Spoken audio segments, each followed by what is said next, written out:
Bonjour à toutes et à toutes, voici venu le moment de vous parler de la nouvelle lune qui aura lieu lundi dans le signe du Bélier, donc nouvelle lune, soleil et lune en conjonction, le yang et le yin, pardon, le conscient et l'inconscient réunis pour pointer justement cette énergie du Bélier qui est une énergie de démarrage.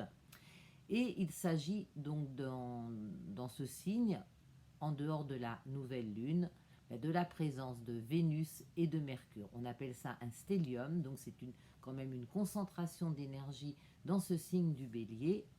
La danse est menée par Vénus et elle se termine par Mercure. Alors ce qui est intéressant, c'est que le maître du Bélier, c'est Mars. Mars se trouve en Gémeaux et le maître du Gémeaux, c'est Mercure. Donc vous voyez encore des énergies qui se combinent, qui fonctionnent ensemble.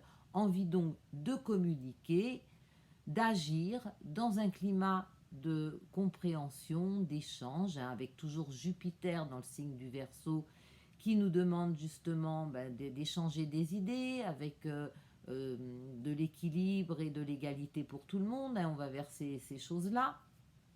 Donc c'est plutôt une pleine lune positive, si l'on peut dire, mais je sens qu'il peut être très électrique parce que, évidemment, cette pleine lune, elle se passe sous le climat du Covid et on a envie d'entreprendre plein de choses, de faire plein de choses, mais quelque part, on ne peut pas.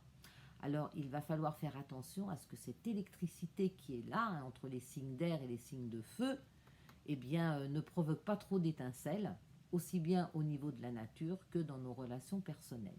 Alors, qu'est-ce qu'on peut en tirer de cela? Eh bien, qu'il y a vraiment une envie de changement. Uranus toujours dans le signe du Taureau et donc sous la maîtrise de Vénus en Bélier. Donc vous voyez encore, Uranus c'est une planète électrique, Vénus dans le Bélier c'est du feu. C'est toujours le même climat qui est là, le climat qui veut que cela change. Pluton dans le signe du Capricorne termine son nettoyage. Les planètes en Bélier sont, attendez, excusez-moi, je regarde ma carte du ciel pour pas vous dire de bêtises, sont en carré aussi avec ce Pluton. Donc vous voyez une envie d'agir, d'y aller, mais Pluton il continue sa transformation, tout n'est pas prêt. C'est vrai qu'en temps normal, on pourrait dire on va réfléchir à un changement de société, de fonctionnement, mais là avec ce Covid, on est tous un petit peu paumés, on ne sait pas vers quoi on va. Donc il n'y a qu'une chose à faire, c'est que quand on ne peut pas faire des choses à l'extérieur, il faut essayer de les faire à l'intérieur de soi. Donc bouger, aller dans la forêt, chanter, danser, remuez-vous, essayez comment dire, de vivre cette énergie et de la libérer dans de bonnes conditions, sans perdre contact avec la réalité, et puis se dire que de toute façon, ce qu'on ne peut pas mettre en place aujourd'hui, ça sera pour demain, mais ça ne nous empêche pas de continuer ce travail intérieur. Parce qu'il va y avoir du boulot, je pense que beaucoup de gens le sentent, mais pour le moment, on est encore dans la panade.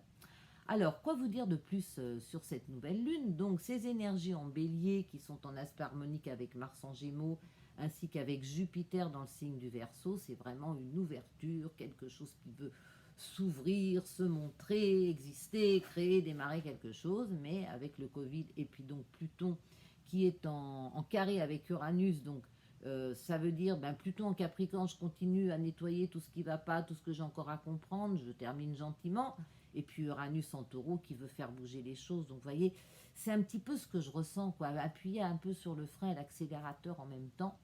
Donc essayez de ne pas perdre les pédales, c'est un petit peu ce que j'ai envie de dire aujourd'hui, parce que nous avons toujours Neptune qui est en sextile avec Uranus. Donc, comment vous dire?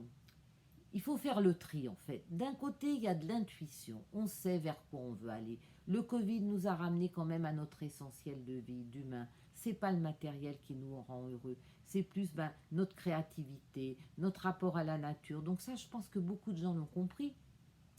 Mais en même temps, c'est pas le moment, quoi. Il faut patienter. Or, le bélier, il est impatient. Donc, j'en reviens à mon conseil du début de la vidéo. Voilà, essayez de libérer toute cette énergie dans des activités qui vous font plaisir, qui vous dynamisent, qui vous font aussi dépenser cette énergie.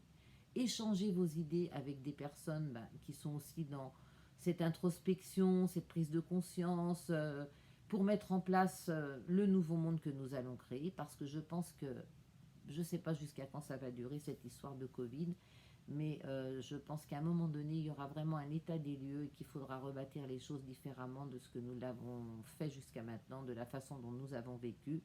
Et pour le moment, ben, on ne sait pas trop ce que ça va donner, quoi, parce que tous ces gens qui ont travaillé sur eux, qui se sont rendus compte qu'ils étaient dans des répétitions de conditionnements éducatifs, sociaux, qui ont envie d'autre chose, à un moment donné, ils vont échanger, mais dans une ouverture du cœur et de l'esprit qui cherchera à bâtir une société où tout le monde se sentira bien. Donc, voilà, libérer l'énergie, rester centré, rester aligné, aller dans la nature. Je pense que c'est la meilleure des choses à faire. Et puis, ben, n'hésitez pas à me contacter si vous voulez en savoir davantage, parce que comme je vous l'ai expliqué, nous avons tous un thème astral qui nous est propre. Nous sommes connectés à ces énergies, ces vibrations de façon différente. Il y a les parts d'ombre et de lumière. Et le mieux, ben, c'est de faire le point autour de son propre thème. Tout le monde a un secteur bélier, balance qui est concerné par ces nouvelles et pleines lunes, mais pas forcément de la même façon. J'envisage justement de peut-être créer un petit cours d'astrologie par vidéo pour vous expliquer comment ça fonctionne, parce que c'est à la fois très complexe et en même temps très simple quand on comprend le principe. À bientôt!